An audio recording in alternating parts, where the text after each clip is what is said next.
Très content de vous retrouver encore une fois de plus dans ces nouveaux numéros pour la première fois. N'oubliez pas de vous abonner massivement sur la chaîne pour ne pas rater aucune de nos prochaines émissions. Comme d'habitude, dans cette émission, nous parlons spécialement de l'actualité sportive. Donc pour la première fois, vous avez une émission, excusez, n'oubliez pas de s'abonner, de partager, de commenter aussi vraiment. Et c'est très bien. C'est moi votre humble présentateur, Hiram Mawissa, depuis Kinshasa, la capitale de la République démocratique du Congo. Aujourd'hui, on va parler sur la liste des Léopards I-23. On va présenter un nouveau joueur qui va rejoindre l'équipe nationale de Bisso. Dans la liste, on a le coach Guy Boukassa a vu publier la liste de joueurs sélectionnés pour un stage en Algérie. On va jouer des matchs amicaux contre l'Algérie. Ils ont un cadre préparatif avant d'entamer les éliminatoires de la Coupe d'Afrique, mais aussi pour préparer les Jeux Olympiques en 2028. On va parler de ça. On va parler aussi, on va présenter un nouveau joueur. On va rejoindre l'équipe nationale Nabiso. On va parler sur le final. Il y a barrage. On va très bien qu'il y a Awa, Torolo Bagnoso. Torolo Baké. L'idée Bouni va saler Bomuto Salé Boué. Et l'autre groupe, c'est la finale à barrage jaune. Il nous reste 90 minutes pour écrire l'histoire. Il nous reste 17 jours pour un match. Donc, on va parler sur finale Iwana, des biens rassemblement et une semaine au Ezoya. Donc, on va essayer d'analyser sur ça. Entre le Belapé, joueur Moussoussou. On va parler à la fin concerné la semaine Maïnion. Actuellement, c'est les représentants de Bisso au Akobeta dimanche contre le club d'Algérie. Car des finales match aller dans Lubumbashi, Tokosola, Syriango. Donc, tout s'abonner, tout partager, tout commenter. Et aussi, et c'est Mingi. Vous allez belé, on a Bisso depuis Zambie, depuis Malawi, depuis Ouganda, depuis Bénin, depuis France, depuis États-Unis. Partout dans le monde, je vois les boss, les Muntu, Maman Sylvie Malon, mauvais Crispin Kabouya, Papa François Katamba, Maman Sophie Mère Triplé. Bambo Tebele, Bissika, Bozali. Donc, tout s'abonner, tout partager. Il nous reste quelques abonnés pour totaliser 11 000 abonnés. Donc, s'abonner, partager et aussi vraiment Kito Koming. On va commencer avec la liste. Il y a entraîneur Guy Boukassa. De très bien. Et ça vraiment battre belé que l'équipe là je ne me suis pas vraiment sauté. Mais cette fois-ci tu vraiment un peu sérénité de l'équipe nationale de l'équipe d'âge. Tu bête qui Coupe d'Afrique nationale I17, tu bête une fois malheureusement toujours qualification mais tu raté finale à Kinshasa. Le coach Guy Boukassa Yamutu a coaché l'équipe I17. Tu bête tourner une fois na Brazzaville. Après Coupe d'Afrique nationale Égypte au Tonouaga. Après quand Niwana coach I17 a démissionné directement comme coach ya Saint-Ola Lupopo. Après nommé sous coach ya équipe nationale I23. Mais en regardant le travail de Guy Boukassa, on voit que c'est un entraîneur qui connaît faire son travail. Là vraiment on est clair. C'est un entraîneur qui connaît faire son travail. Ndenge a motivé à matissa équipe d'âge Nebiso I17 ndenge pe trop ba matissa Saint-Ola Lupopo. Moi je vois que les coachs Guy Boukassa c'est l'un des meilleurs entraîneurs. Donc, on habite que ça, c'est l'un des meilleurs entraîneurs. Parce qu'actuellement, c'est le meilleur entraîneur, c'est Moto, Guy Boukassa. Parce que Moussa est vraiment, ils ont dit que après la liste, il y a des joueurs pour te mettre un match, des matchs amicaux contre l'Algérie, parce qu'on va faire le stage en Algérie. On va jouer les 26, les 27, les 30 en Algérie. En Algérie, le coach Guy Boukassa a publié la liste. Dans la liste, il y a les nouveaux joueurs qui ont rejoint la section congolaise. Il y a un nouveau joueur. On va présenter Prince Bachi, Joël Kana, Victor Maela, ainsi que Josué Kimboma et Ezechiel Banzouzi. Très bien, Ezechiel Banzouzi, on avait déjà parlé sur lui. Dans la liste, il y a les nouveaux joueurs. Tu sais pas pour Nini. Et ça, l'équipe d'âge Moutou et Dakar, l'équipe senior. Par rapport à Nini. Bon, moi, je Sénégal, actuellement, sur l'hôtel Sénégal. Et ça, la mine Camara, je conduire l'équipe. La mine Camara, c'est une équipe d'âge. Petit chaîne, après chaîne, bangwana bazo sommet, bangwana baza aza na Monaco, aza parmi les meilleurs joueurs sénégalais actuellement. Donc équipe d'âge c'est important. Tout le monde coach publié, tout le monde liste avec de nouveaux joueurs. Il y a Prince Bachi. Prince Bachi, c'est un Congolais habite en Olympique Lyonnais. B poste, c'est un défenseur central. Date de naissance, il est né le 11 janvier 2006, donc il a 20 ans. À Kinshasa, club Naé, Olympique Lyonnais. Bien, il y a un autre joueur à présenter, il s'agit de Joël Kana. On a un nouveau joueur au Bayern dans la liste. Joël Kana, poste milieu défensif, naissance le 5 août 2006, donc il a 20 ans. Club Anderlecht. Il y a Victor Maela, poste défenseur central. Date de naissance le 22 avril 2004, donc il a 21 ans. Club Loukourek en France. Le dernier joueur à présenter, il s'agit de Josué Kimboma, poste milieu défensif. Date de naissance le 24 avril 2006 à Kinshasa. Appartement à Kinshasa, club Caen en France. Il a 20 ans. Vous avez remarqué, la majorité, ils ont joué à 21 ans, 20 ans. Et l'autre ligne de Yangona. Ataba Mouka, vous comme une équipe senior, mais on va une équipe d'âge. Bano va se une équipe d'âge. Pour Nanga, équipe autre sérieux, tout sérieux vraiment, les équipes d'âge. Pour équipe d'âge, il y a un peu de force. Il y a un peu de fitir remplacer tout ça, mais bon, une équipe d'âge. Une équipe d'âge. Donc tout ça sérieux, on a. Et ça rate équipe nationale, Léopard, et les soldats d'équipe senior, non, ce n'est pas ça. Mais équipe d'âge, on a tout, il faut que tu aies en bonne disposition. Pour jouer de Bazabou, à quoi tu peux RDC, équipe d'âge, à qui peut représenter la France. Soit par exemple des ordres, à mon avis, bien zaté. Tout le monde va équiper, c'est-à-dire quoi? Tout le monde ça, tout c'est sérieux. Mais comme tout les cas bien, tout le monde va fitir, bolassier, va fitir, sipenga, va fitir mbemba, de l'équipe de joueurs. Mouka aujourd'hui, Mouka c'est l'un des meilleurs militaires congolais. À une équipe d'âge. Ça dit qu'il est l'un des meilleurs militaires à une équipe d'âge. Même les joueurs on a présenté au nouveau radio sélection congolaise. Ils ont gêné encore. Oyo, aider Bissou à fitir. Il faut être sérieux. Tu considérer les joueurs tout c'est vraiment bonne disposition comme tous les cas bien. J'ai aimé le coach Guy Boukassa, raison pour laquelle il est parmi les meilleurs entraîneurs parce que dans sa liste, lorsque nous parlons de la méritocratie, sur la liste Guy Boukassa pour dans le temps on a raté. Sur la liste Guy Boukassa publiée, c'est ça qu'on appelle la méritocratie. Il a sélectionné les joueurs qui méritent. Même les joueurs locaux, parce qu'il y a aussi des joueurs locaux. Même les joueurs locaux à sélectionner. Moutou va mériter. Il a sélectionné Mathéo, il mérite. À brûler le championnat. Il a sélectionné Bungeli, il mérite. Oscar Kabout, il mérite. Les joueurs toi sélectionnés vont mériter. Raison pour laquelle on a vu que Guy Boukassa, c'est l'un des meilleurs entraîneurs. C'est l'un des meilleurs. Avec effectif au liste coach on a publié, il y aura des futurs Chancel Mbemba. Parce que moi, liste, on est à jouer à Lyon, on va jouer donc. Tout c'est le pays, pour Guy Boukassa, tu peux se le roi charge. Il y a une fois pour mouvoir l'équipe d'âge Nabiso. Ils ont charge pour diriger l'équipe d'âge. Pour actuellement liste de Bimi, je vois les gens va déclarer Stéphie, va déclarer joueur Moussou. Donc, effectif, moi, ça moulaye. Mais, les Congolais va déclarer joueur, on va mettre un derrière, on va mettre un mais, côté à liste, tous les joueurs vont mériter. Et l'autre se paye. Donc, le coach Guy Boukassa, coup de chapeau à vous, bonne chance. On va prendre la deuxième thématique, Zali, finale et barrage. Actuellement, on peut tout dire, mais on ne peut jamais oublier la finale au Torobeta le 31. Les biens rassemblement, semaine prochaine, il faut rassembler mes bandes. Rassembler mes bandes à Kinshasa, directement au Mexique. Qui va Congolais mobiliser, je vois des vidéos, pas fait connaître une jolie, qui va Congolais vraiment mobiliser au niveau kuna, tout 5 et tout ça là on est belé. Rassemblement Ekobanda semaine prochaine. Déjà fait une semaine on a rassemblement Ekobanda, mais tout ça na joueur.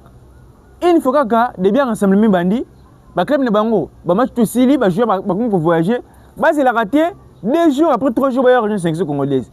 Il y a d'autres joueurs qui sont rassemblés à Lelo Foubaya. Il y a d'autres joueurs qui sont rassemblés à Lelo Foubaya. Mansok, par exemple. Azam Moutouma face à la première arrivée. Sont rassemblés à Bani. Bongonda.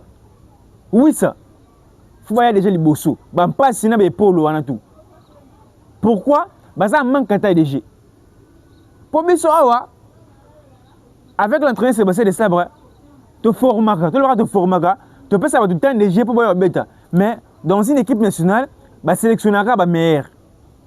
joueur le roi sipenga ataye un peu en retard à cette 2 séances d'entraînement so tu as beta Sadiki parce qu'il est en fait avec son club à un rythme mais mutu le roi la maswaku soit aye le roi 2 jours avant match aye donc arosa fouti parce que ça manque de jeu ça manque de rythme oui ça bongonda c'est dire que bah joueur on faut pas premier arrivé il y a déjà bah on va rassembler bandi le mamba ça c'est que rassembler bandi après c'est là bah question wap non faut pas y directement bah travailler directement bah travailler 7 à 5 4 séances d'entraînement avant match amical wana tout ce bango ba beta tout ce le ba maswako ba bongonda to pesa bango no rythme ba beta parce que ça tout ce le équipe type ko banda contre la Jamaïque bien la Nouvelle-Calédonie ça peut arriver pe boy ba bansi mbuku bongo na vandi ba ko tipi bongonda za rythme été et c'est que a s'imposer contre Bermude match amical ba on se peut yoris ça moi blessure to souhaiter té et quand et c'est contre maswako mais maswako na manque de jeu za rythme été donc c'est nga ba mo faut pas parmi la première arrivée mais aussi na match wana coach fa aligner bango apesa bango rythme na ba kutu ke na ba kiango ke na mission précédente ke match amical na c'était que pour to pesa jouer rythme parce que coach il faut utiliser méritocratie dans la publier liste malheureusement quand on a publié liste il y a des joueurs qui ne sont pas très performants il y a des joueurs au hasard rythme donc les mis à faire le match amical qu'on va jouer c'est pour donner notre joueur rythme pour le match il y a les 31 donc pour la finale le 31 il faut retenir ça mais aussi to retenir que mon amboka Silas Kanto pas eu blessure et ça l'est pas si parce que c'est l'un des meilleurs joueurs congolais c'est l'un des meilleurs ailiers a eu blessure selon Ski Sport que mon amboka Silas Kanto pas saison est sili c'est l'un pas si mingi parce que c'est un joueur exceptionnel saison est sili il y a aussi une bonne nouvelle quand Willy Kamboala est de retour dans Villarreal, il était dans le groupe où on va battre match. Hier, Willy Kamboala il était là. Donc, tu as évité jusqu'à présent que Willy Kamboala a vraiment formé. Pour ces informations en possession, il est le candidat sérieux pour remplacer Axel Twanzebe. D'autres informations, Twanzebe Rosala pour le 11 avril. Jusqu'à présent, il n'y a aucune information. Il y a Bourlay pour le cas de Twanzebe. Cela prouve à suffisance que Twanzebe, sur 100%, 75%, il y a un forfait pour Twanzebe. 75%. Et quand coach de ça, de publier une liste sans consulter les joueurs, je ne sais pas. Publier une liste avec des joueurs blessés. Même s'il sera de retour le 26, le 21, c'est certaines informations, le 28, est-ce qu'il sera prêt? Il y a un match vraiment, il y a entre la vie et la mort le 31. Raison pour laquelle tout le communiqué officiel. Vu que Bourlay n'a pas pu communiquer, s'il s'agit, il y a que changer de joueur à remplacer, on peut le faire. Raison pour laquelle à chaque fois on a déclaré que coach, il faut que la liste de la conférence de presse, tout le monde a pays le Sénégal, la France, l'Afrique du Sud. Alinga expliqué Bisso, Twanzebe ne joue pas. Mais pourquoi il est dans la liste? Alinga Twanzebe, j'avais causé avec Twanzebe, il sera des retours les 15, jusqu'à présent il n'y a aucune information. Mais tout le monde a le nom de Twanzebe dans la liste. Maintenant, Tourlo Bani. Mozaki mieux placé, il y a qu'à expliquer Bisso, c'était l'entraîneur Sébastien Desabre. Malheureusement, il ne publie pas la liste de la conférence de presse. Pour moi, Twanzebe, sur la zongité, si tant de bien renseignements, on a sur la zongité, tout kataï. Vu qu'on a dit que Bisika, Bouchir Campo a dit même pas de guerre, il ne faut pas jouer à Moussous. Pas bien que tu as filmé pour nous. Pas bien que tu as défensé à Moussous. Parce que tu as un peu forfait. Bah, parmi les joueurs, il faut remplacer. Mais allez-y regarder, il joue dans quel club. Est-ce qu'en intensité, il sera pas vraiment blessé dans la première mi-temps. Tu peux te montrer que tu as Kotiboué à prouver. Est-ce que on a force? C'est la grande question. La raison pour laquelle nous enseignons à Bissot Congolais, tant qu'on est à il faut bien ma vididi, il faut bien abouer, il faut bien abouer. Bon, le baraté qui est, joueur boy, sélection congolais, joueur boy, non. Tout comme nous, au niveau du Sénégal, ils ont un tout le monde est comment. Mais ils sont de mettre un match. hein le roi ba Nouvelle-Calédonie en finale par exemple Mbemba bina première mi-temps bon azui blessé retard qui malaise abimi business na ba TV to lela Mbemba bimi sili pour la biso macho mutazaki na Mbemba mais Sénégal quart de finale babisi demi-finale pardon Koulibaly abimi bakoti Madoussa impeccable babisi il m'a dit bakoti Ibrahim Baye impeccable donc il faut tout bosser tout comme un niveau on a raison pour laquelle il faut tout toute cette équipe de joueurs en considération il faut qu'on convainque les joueurs il faut coach a utiliser la méritocratie les joueurs bandimbi accepter que RDC va directement ko beta ba ya obenga bango équipe nationale faut la rendre bon pour match wana au peut-être les 31 et c'est que joueur ça na banc après joueur na terrain après à 100% pour na mona match wana vraiment les 31 vraiment na mona Mbemba zui ballon après si muka baluki pas abimiseli Mutusami apesi échec centre bakambo coup de tête ou to kimi l'équipe de la Jamaïque va nouvelle que le équipe moko na rôle batté facile mais ndebisi to favori de équipe match monte et si la première mi-temps pena 3 to kimi de to tikota match to ko kimi to la libanda mais biso to difficile trop mais on peut prolongation pour aller babilo a mike wana ce sont des choses que l'entraîneur doit mettre en place pour gagner. C'est ça notre objectif. L'objectif, c'est de gagner la finale derrière la Coupe du Monde. C'est l'un des matchs les plus importants pour nous en 2026. Même si on prend la qualification, même si on joue la finale de la Coupe du Monde, même si on joue contre le Portugal, mais match important, ma casse, ils ont les 31. Parce que match rwandais et là, ça vient à Bisso, tu as Coupe du Monde, tu as Coupe du Monde. Ils ont match les 31. Donc, tu as zappé en haut. Raison pour laquelle tu as des temps pour le Bassiriam. Donc, les joueurs